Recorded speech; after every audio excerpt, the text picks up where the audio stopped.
Hi everyone and welcome back to my YouTube channel. Today's video is going to be the mid-year freakout tag.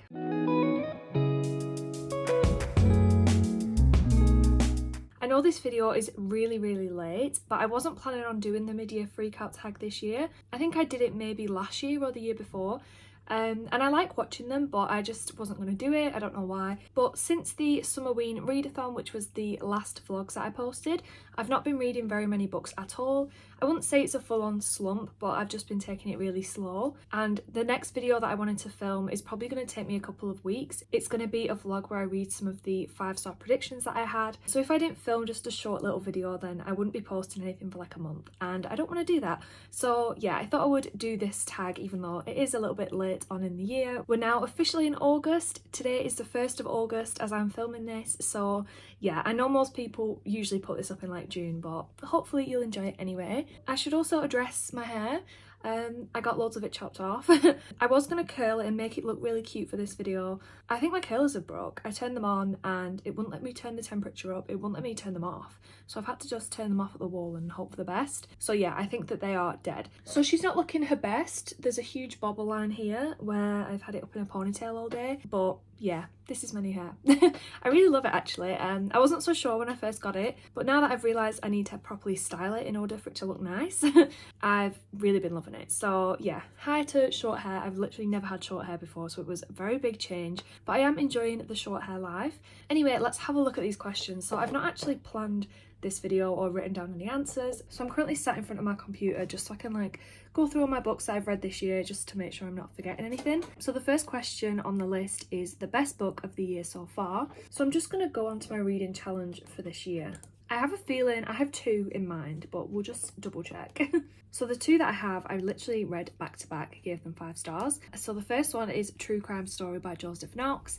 I talked about this one in my last wrap-up video, and I was talking about how I got so invested in this book that I was taking frantic notes, trying to be the investigator myself, and I just loved the whole process of reading it. So as you would guess from the title, this one is told as if it was a true crime story, but it's actually all fiction. It's written as if the author has compiled all this evidence himself with the help of another woman, and he's looking into the disappearance of a missing student in Manchester. It's years later now, and they're interviewing all of the people that were friends with her at the time, her boyfriend, the family, that sort of thing, and I just absolutely loved it. It was so nostalgic for me, just the whole university whole setting. I love when books are mixed media, so it had all these interviews, it had newspaper articles, and then editor's notes and things like that. I loved all the gossip, I loved trying to figure out who was lying, and yeah, that book just took over my life and I was obsessed with it. I loved how it ended. There was the perfect amount of ambiguity and creepiness while still getting a solid answer.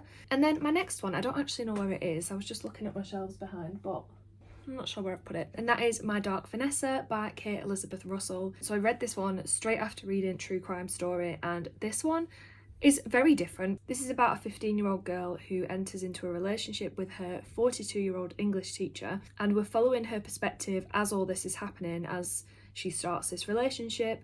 And then we follow her in the years afterwards. I think in the present day she's in her 30s, and she still very much thinks that this relationship was consensual and loving, and that it was her like greatest love. Everyone around her who knows about this thinks that it was abusive, and other girls have now come out accusing this teacher of abusing them as well. So this book looks really deeply into the experience of being a victim and how it can feel like you're completely alone. Nobody understands what you went through and how that's affected you. People constantly get frustrated with Vanessa and her denial and her kind of sticking up for this guy, but the reason that she's doing it is because admitting that the relationship was problematic is so hard for her, because her whole life has been kind of centered around this great love. It's affected everything in her life basically, so it's about her coming to terms with the reality of it, but also looking back on those early days with Vanessa and seeing how abusers manipulate their victims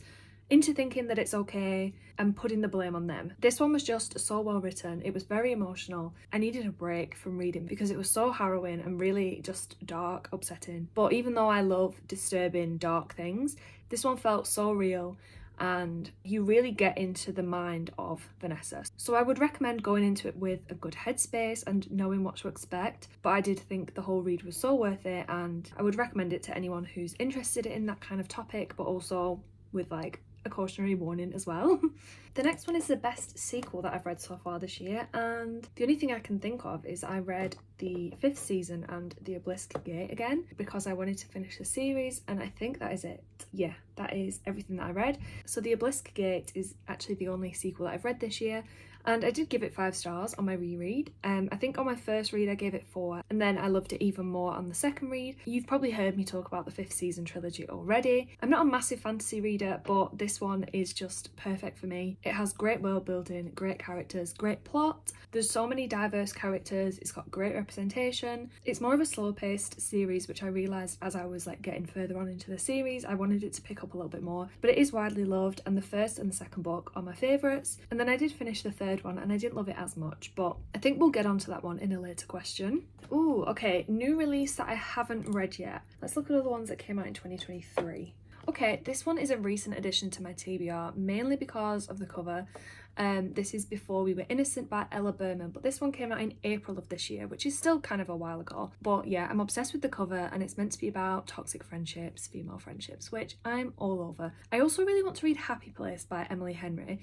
That might sound a bit strange because I do not really vibe with romances a lot. I think I'm quite picky. I don't really know what I like yet. I find that reading that kind of rom-com energy in a book is just not for me.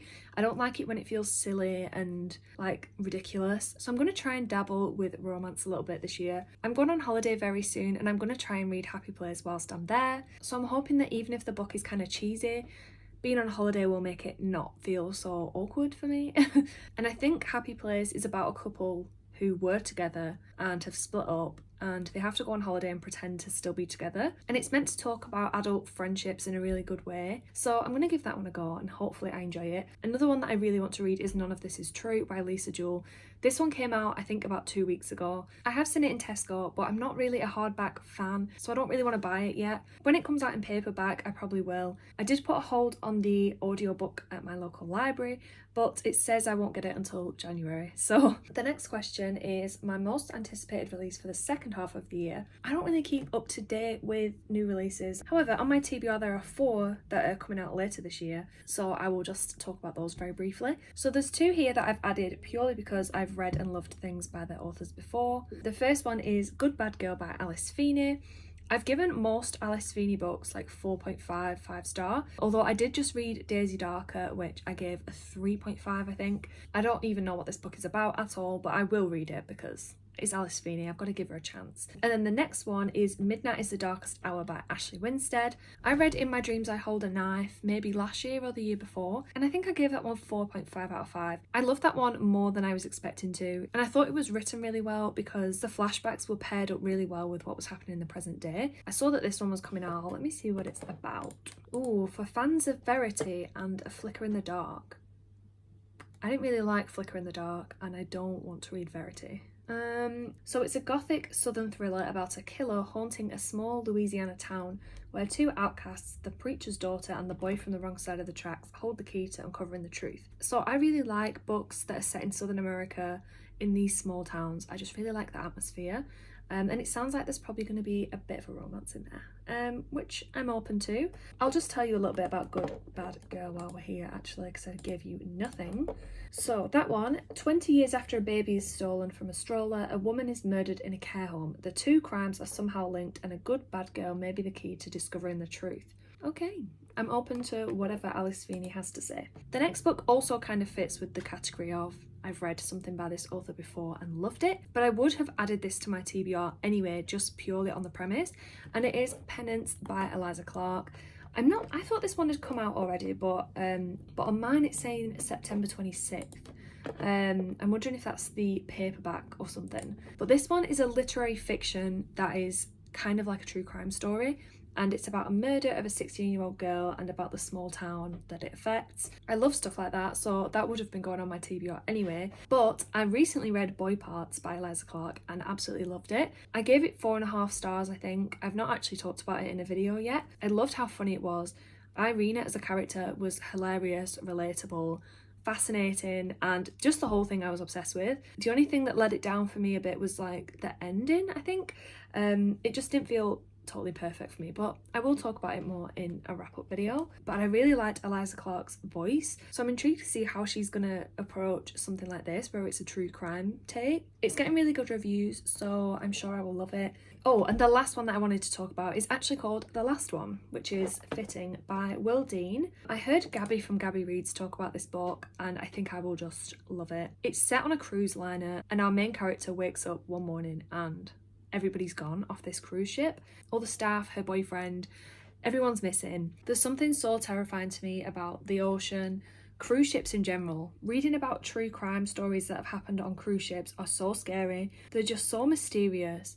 There's never really any answers with them, so I'm really looking forward to this one. I think Gabby gave it a really high rating, and she said that the premise kicks off straight away, and the rest of it the reader has completely no idea about going into it, so I really love that. So that's the other book that I'm really looking forward to this year. The next question is about which book has been the biggest disappointment this year, and I've got two answers for this. So the first one I touched on briefly, which was The Stone Sky, which was the third book in the Broken Earth trilogy. It just felt really slow. I DNF'd it once and then picked it back up again a few weeks later because it was just not giving what I wanted it to give. There was no action really. I didn't like the new perspective that it brought in, and yeah, it was a bit of an underwhelming finale for me, so that was a bit sad. But the other book, which I gave a lesser rating, I gave it 2 stars, was The Memory Police by Yoko Agawa. I think this is a case of going into it expecting something different. This is one of those slower, quieter dystopian books that sometimes I really get on with, sometimes I don't. This is about an island where things go missing. The memory police have control over what goes missing, and everyone seems to actually forget the items. I was expecting more like 1984 vibes, a bit more of an in-depth look into the memory police themselves, how exactly people were forgetting things. Like, was there a science behind it? Was it magic? I didn't really like the main character. There was a bit of a romance that I didn't like, and there was just no answers. And I think if you went into it with different expectations, you'd probably like it more, and just treated it as a magical realism, literary fiction kind of story about memory, about forgetting. But I went into it expecting like a new dystopian favourite, and I just thought this world was too vague and wishy-washy to make me afraid and make me actually care about the characters. So yeah, this one was 2 stars, not for me, but I have seen other people give this really high ratings that didn't kind of want that from it. So I suppose it's just what you want out of your books, I guess. The next question is my biggest surprise of the year, and honestly I don't know. Oh, actually, I'm gonna say Frankenstein by Mary Shelley. I don't really read classics, I don't really like classics, but there are a few that I want to read, and Frankenstein was one of them. I read it, I gave it 4 stars, which I was really happy with. This book is over 200 years old, and I'm just flabbergasted at the fact that I could read it, understand it, get something from it. So that one did actually genuinely surprise me.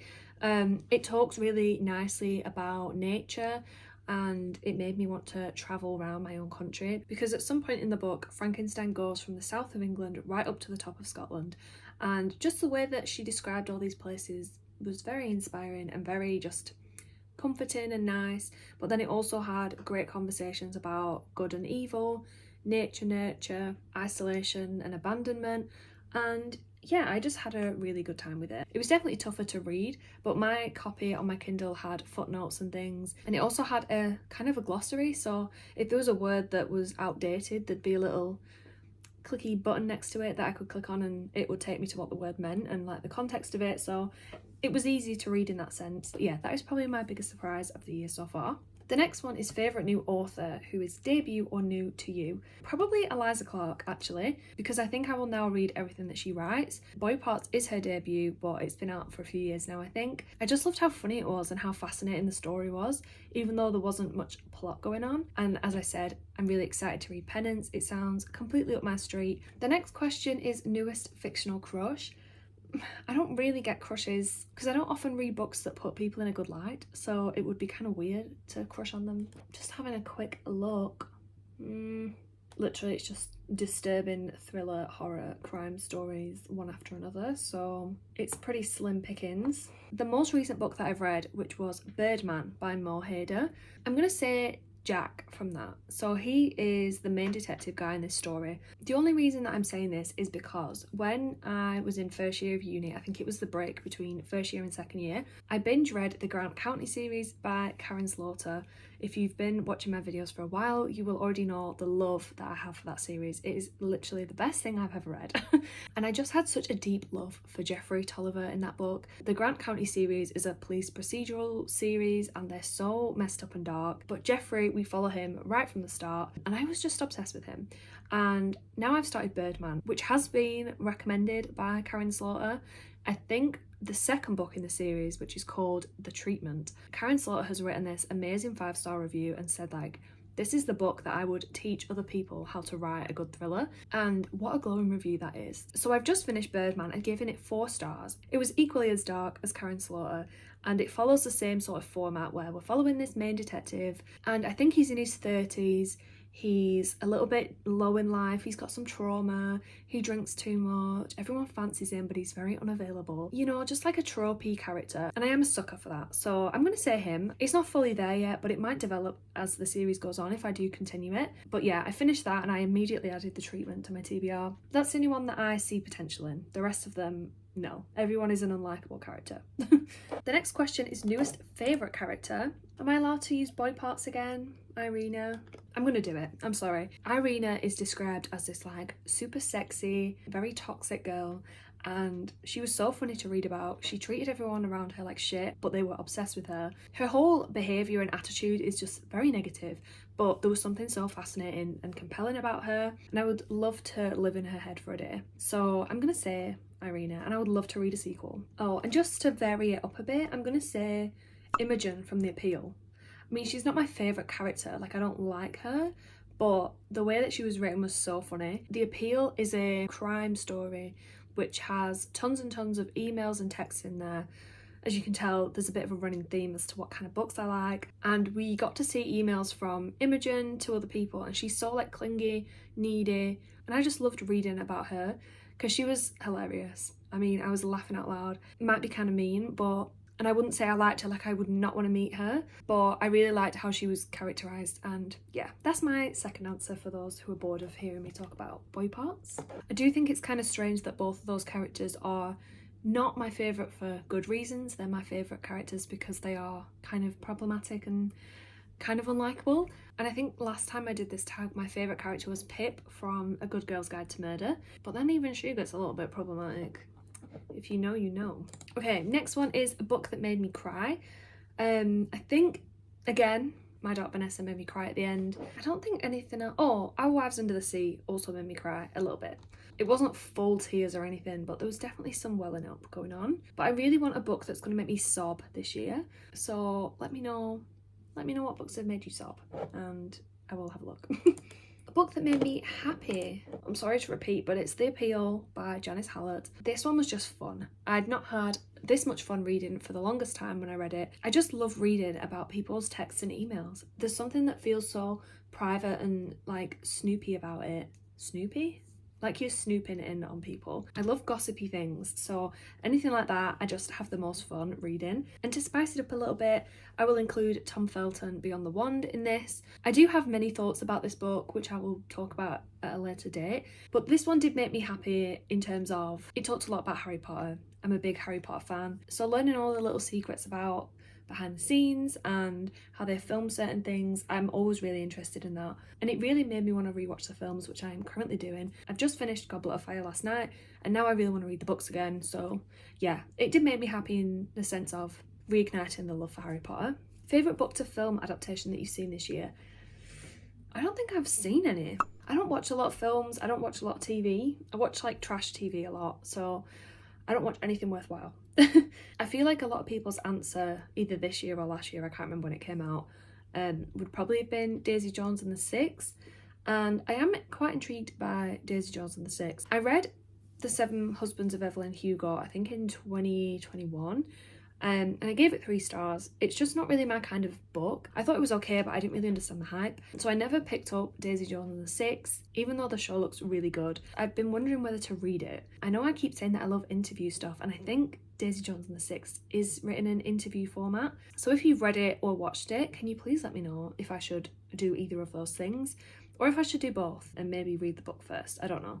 Or if the show's better, I'll just watch that. I'm not super fussed on reading it before I watch it, so let me know your thoughts on that. Next one is the most beautiful book you've bought. Ugh.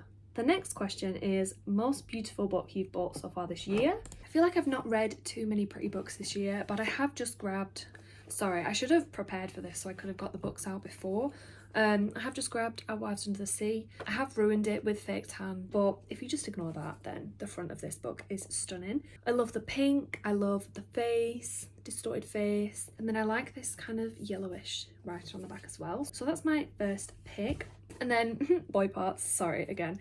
I just really like this one. I bought it in Paris. I've been meaning to buy it for a long time, and I've been looking for it for a while, like whenever I go in Waterstones or something, and it's just never in there. But I went into the Shakespeare, is it the Shakespeare Company? Shakespeare and Company bookshop in Paris, and I found it. So it's a really nice floppy book. It's kind of bigger than paperbacks in England, and it has that really nice just back to it. There's just something about the way that the back of these books are formatted that just look way nicer. It's also got a little Shakespeare and Company stamp in there, and I did get a bookmark as well. So I think these two are probably the prettiest ones that I've bought this year. And then the last question is, which books do you have to read by the end of the year?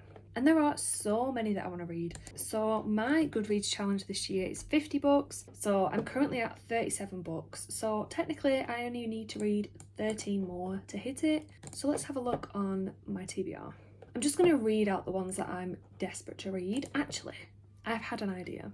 Okay, so it would be really cool if by the end of the year I've read the 6 books that I added onto my TBR in 2020 and have not got to yet. So I will just quickly run through those. So they are Miracle Creek by Angie Kim. So this is a mystery fiction set in a small town in Virginia. A group of people know each other because they're part of a special treatment centre, which may cure a range of conditions from infertility to autism. But then the chamber explodes, 2 people die, and it's clear that the explosion wasn't an accident. So yeah, this has been on there for such a long time. It is the oldest book that I've added onto my TBR. The next one is In the Dream House by Carmen Maria Machado, which I think is a non-fiction about her experience being in a relationship where there was domestic abuse involved. The next one is Girl Made of Stars by Ashley Herring Blake, I think. So this one is about a girl called Mara, and her friend Hannah accuses Mara's twin brother of rape. So it's about her being torn between her brother and her friend, and then I think there's also some LGBT rep in there with Mara's ex-girlfriend. So I'm looking forward to that next time I'm in the mood for a YA. The next one is House of Leaves, which is quite a chunky book, so I've been putting that off for a long time. The next one is Last Exit to Brooklyn by Hubert Selby Jr. I think I did this because I read Requiem for a Dream, although I thought I read that more recently than 2020. Maybe I didn't, I don't know. But either way, I really liked the writing style, and I do have this one downstairs as well, so there's no excuse for me not to read that. And then the last one is Recursion by Blake Crouch, which I added because I read Dark Matter and really liked it. So there's 6. Let's do another 7. Ooh, I know what we've got to do. The next one I want to read is The Poppy War by R.F. Kuang, because that is one of my 5-star predictions. The other ones that are 5-star predictions are Tomorrow and Tomorrow and Tomorrow, The Last Housewife, Open Water, and then Cleopatra and Frankenstein. So I want to read those 5. So now we've got 2 left. So then aside from all those new releases that I want to read, I would also love to read Station 11, because I've had this book for so long, and also The Plot by Jean Hanff Correlates, because again, I've had that on my shelf for so long. Sorry if that was very rambly and didn't really make sense, but those are the ones that I need to get to by the end of the year. And that is the end of this tag. So I hope you've enjoyed this quick little video. I mean, it's probably not quick actually. I feel like I've been filming for a long time. As I said, my next video will hopefully be me reading 5-star predictions, because I think all the ones that I mentioned in that video that I have read have not been 5 stars, which is a shame. So we're going to see if I actually know myself or if I'm just completely clueless. Thank you so much for watching this video. Give it a like if you enjoyed it, subscribe if you want to see more, and I will hopefully see you in my next video. Bye!